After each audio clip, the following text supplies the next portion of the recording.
महज hate crime नहीं है कन्हैया लाल और प्रवीण जैसे युवकों की हत्या। इन अपराधों का है एक खास पैटर्न जिसका कश्मीर से है कनेक्शन। अपराधियों के मनोवैज्ञानिक परीक्षण से साफ हो सकती है स्थिति। नमस्कार, आजाद सिपाही के विशेष में आपका स्वागत है। मैं हूं राकेश सिंह। हाल के दिनों में भारत में धार्मिक आधार पर टकराव की घटनाएं बढ़ गई हैं और अब तो हत्याएं तक होने लगी हैं। लेकिन सबसे चौंकाने वाली बात यह है कि भारत में इन कथित हेट क्राइम की घटनाओं में अधिकांशतः अल्पसंख्यक समुदाय के युवा ही शामिल पाए जा रहे हैं। ऐसा नहीं है कि बहुसंख्यक समुदाय के युवा इस तरह के अपराध में शामिल नहीं होते हैं, लेकिन एक बात साफ है कि दोनों समुदायों के अपराधियों के अपराध करने के तरीके में जमीन आसमान का अंतर पाया गया है। अल्पसंख्यक समुदाय के युवा जहां अपने परिचितों, पड़ोसियों, रिश्तेदारों और यहां तक कि उन पर भरोसा करने वालों की हत्या करने से नहीं चूकते, वहीं बहुसंख्यक समाज में अब भी रिश्तों को अहमियत दी जाती है। ये बात हाल के दिनों में हुई आपराधिक घटनाओं, खासकर हत्याओं के अपराध शास्त्र के नजरिए से विश्लेषण करने पर सामने आई है। विश्लेषण में ये भी पाया गया है कि इन हत्याओं में एक खास पैटर्न है जिसका कनेक्शन कश्मीर की उस जिहादी ट्रेनिंग से है जिसने भारत में ही नहीं पूरी दुनिया में आतंक मचा रखा है और पूरी कौम को बदनाम कर चुका है। इस सूक्ष्म और वैज्ञानिक विश्लेषण से एक और बात सामने आई है कि इन कथित हेट क्राइम के दौरान अपराधी की मानसिकता भी पूरी तरह बदली हुई होती है, जो आतंक के खतरनाक फैलाव के लिए जिम्मेदार होता है। इन कथित हेट क्राइम का इसी नजरिए से विश्लेषण कर उसके नतीजों की पड़ताल करती आजाद सिपाही के विशेष संवाददाता राकेश सिंह की खास रिपोर्ट। हाल के दिनों में भारत में बहुसंख्यक हिंदुओं की हत्याओं में मृतक के दोस्तों, पड़ोसियों और सहकर्मियों की ही साजिश में शामिल होने के मामले सामने आए हैं। विश्वासघात की इन खबरों ने भारत की उस गंगा जमुनी तहजीब की पोल खोल कर रख दी है जिसे कई दशकों से भारत की आत्मा के तौर पर प्रचारित किया जाता रहा। इसे स्कूलों, कॉलेजों में खूब पढ़ाया और सिखाया गया। इस तहजीब को देश के बहुसंख्यक वर्ग ने भाईचारे के रूप में लिया और अपनाया भी, लेकिन दूसरे वर्ग के कट्टरपंथियों ने इसे हमेशा एक अवसर के रूप में इस्तेमाल किया। आज इस भाईचारे और विश्वास का एक एक तिनका बिखरता दिख रहा है जो कभी था ही नहीं।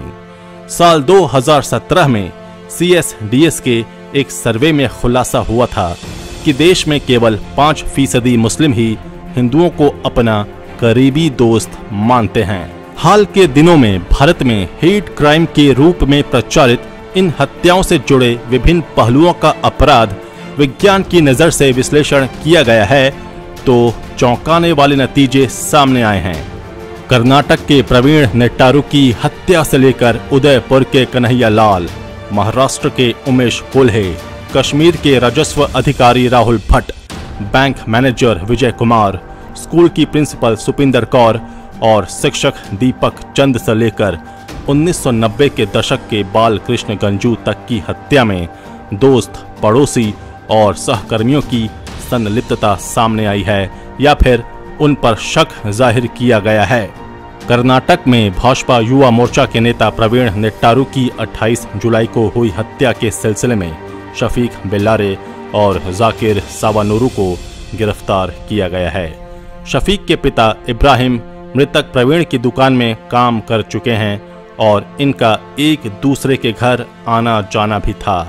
कहा जा रहा है कि प्रवीण की इसलिए हत्या कर दी गई क्योंकि उन्होंने राजस्थान के उदयपुर में कन्हैया लाल की इस्लामी कट्टरपंथियों द्वारा दिन दहाड़े गला रेत कर की गई हत्या की आलोचना की थी। प्रवीण ने अपने फेसबुक पोस्ट में कथित सेक्युलर लोगों को लताड़ लगाई थी। प्रवीण ने लिखा था, आज एक गरीब दर्जी को सरेआम काटकर वीडियो बना दिया गया है। ये कट्टरपंथी कह रहे हैं कि हमारा अगला टारगेट प्रधानमंत्री मोदी हैं। आप सब सेकुलर कहाँ हैं? अब आपका वॉइस बॉक्स क्यों जल गया? उस राज्य में कांग्रेस की सरकार है, अब मुंह क्यों नहीं खोल रहे हैं? क्या तुम्हें गरीब की जिंदगी पर रहम नहीं आया? कन्हैयालाल की हत्या भाजपा की पूर्व प्रवक्ता नुपुर शर्मा के समर्थन में पोस्ट डालने पर की गई थी। कन्हैयालाल की हत्या में भी उसके जानने वालों का हाथ था। कन्हैयालाल जिन पड़ोसियों को अपना दोस्त और मददगार मानते थे, उसी में से एक नाजिम ने उनकी रेकी की थी। इसी तरह नुपुर शर्मा का समर्थन करने वाले महाराष्ट्र के अमरावती के फार्मिस्ट उमेश कोल्हे की हत्या में भी उनका दशकों पुराना दोस्त यूसुफ शामिल था। यूसुफ ने हत्यारों को उकसाया था और खुद रेकी की थी। उमेश के परिवार ने कई बार यूसुफ के परिवार की मदद की थी, लेकिन इसका कोई लाभ नहीं हुआ। इतना ही नहीं, जम्मू कश्मीर में हाल ही में हिंदू टीचरों और एक राजस्व अधिकारी की हत्या में भी उनके ऑफिस के कुछ मुस्लिम सहकर्मियों पर शक जाहिर किया गया था। कहा गया था कि ऑफिस के कुछ सहकर्मियों ने ही आतंकियों को इनके बारे में सूचना दी थी। इसके बाद आतंकियों ने सबके बीच उनकी हत्या कर दी थी। अपराध विज्ञान के नजरिए से इन सभी घटनाओं का विश्लेषण करने पर सामने आया है कि लव जिहाद, डकैती, हत्या के देश में ऐसे कई मामले आए हैं जिनमें पड़ोसी या पहचान वाला व्यक्ति शामिल है। अगर घटनाओं की वर्तमान श्रृंखला सामने नहीं आती तो उन्हें भी एक आम आपराधिक घटना मानकर छोड़ दिया जाता और पहले ऐसा ही माना भी गया। हालांकि गुजरात के किशन भराग, कन्हैयालाल, उमेश कोल्हे, प्रवीण जैसों की हत्या के बाद ये सोचने पर मजबूर होना पड़ रहा है कि ये घटनाएं भी बहुसंख्यकों के प्रति सुनियोजित हेट क्राइम का ही हिस्सा है या इनका कोई खास पैटर्न है। पाकिस्तान के जन्मदाता मोहम्मद अली जिन्ना की उस शादी को कौन नहीं जानता, जिसे उन्होंने अपने ही दोस्त सर दीन शॉ की नाबालिग बेटी के साथ अंजाम दिया था। ये भी तो विश्वासघात था। जिस घर में जिन्ना दोस्त और अंकल की हैसियत से आते जाते थे, उसी घर की 16 साल की नाबालिग पारसी लड़की रति को बहला लिया और अपने से 24 साल छोटी लड़की से शादी कर ली और धर्मांतरण भी कराया। मुख्य सवाल है कि आखिर हिंदुओं या कह लें गैर मुस्लिमों से इस्लाम के मानने वाले लोगों में इतनी नफरत क्यों है कि वे दोस्त और पड़ोसी तक को नहीं बख्श रहे हैं। यही नहीं, पटना के फुलवारी शरीफ में छापेमारी में मिला PFI कमीशन 2047 दस्तावेज भी इसी से प्रेरित है। दस्तावेज में कहा गया है कि अगर 10% मुस्लिम साथ आ जाएं तो भारत के काफिर घुटने पर आ जाएंगे। यहाँ याद करने वाली बात यह है कि मुगल काल के दौरान हमारे देश में जबरन धर्मांतरण के बावजूद भारत के लोग अपनी संस्कृति से जुड़े हुए थे।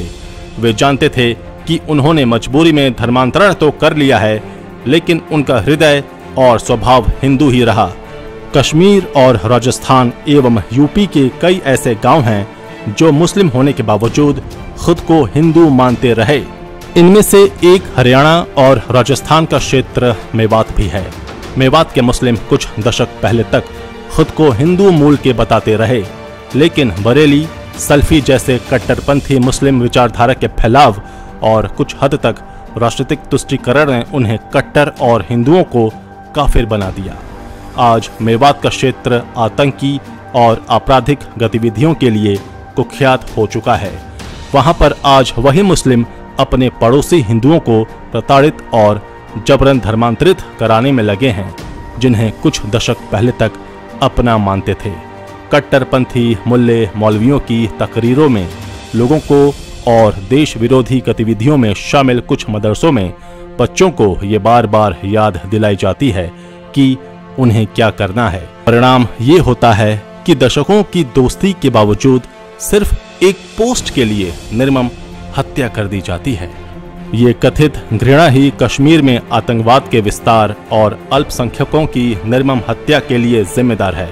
चूंकि बच्चों की शुरुआती दौर से ही ये घृणास्पद शिक्षा दी जाती है और उनके मन में हिंदुओं के प्रति इतना जहर भर दिया गया होता है कि वे जवान होने पर उस जहर को उगलते हैं। अगर इस कथित हेट क्राइम को समाज ने गंभीरता से नहीं लिया और इसके प्रति जागरूक नहीं हुए तो वो दिन दूर नहीं जब इसके गंभीर परिणाम देखने को मिल सकते हैं।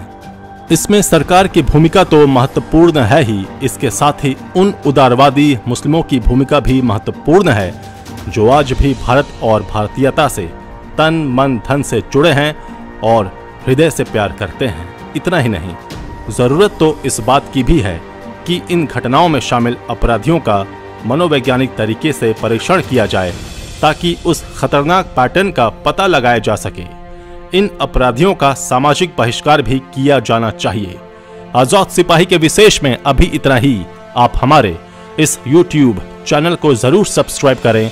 आप हमारे Facebook पेज को भी जरूर फॉलो करें और भी अधिक खबरों के लिए पढ़ते रहिए अपना लोकप्रिय दैनिक अखबार आजाद सिपाही।